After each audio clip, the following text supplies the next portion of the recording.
of the grocery store now. I am in the meat section, which I very seldom go to, and not that I'm going to get anything from it today because there's nothing that I want to do that involves meat for today at least, and I don't really store it in my fridge. I'm going to turn my camera around so that you can see the beef when I do choose it, which one I select. Okay, so this one here where it says grass-fed, we want to use that one. It's organic and it's a better option. It does cost a little bit more, but we'll go over in the class what entails that when they do make that beef, if you're going to select any type of beef. So we're not going to go too long with this, but this is pretty much the natural and organic meat section. I don't really go into all the other areas.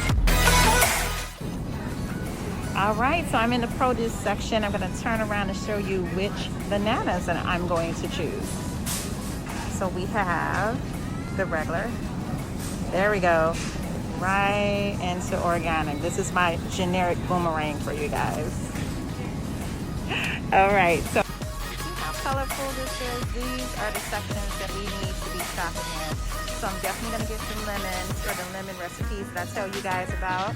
The Red Delicious apples for my juices, and I'm going to grab some pears this time as well.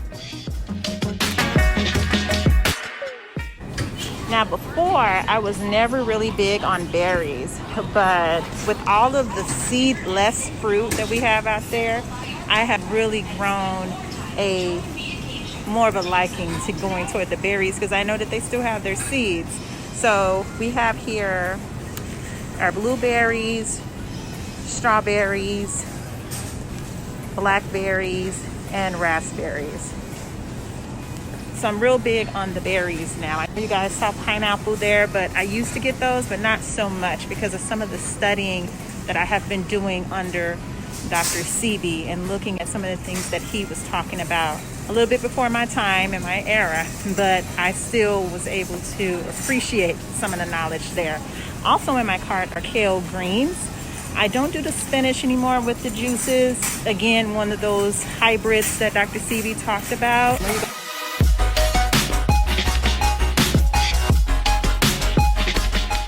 So I post today about the different types of eggs. I'm going to show you all.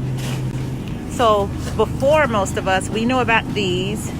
They have no special labels on there. We grew up on there. Now you're starting to see words like cage-free, pasture-raised, free range.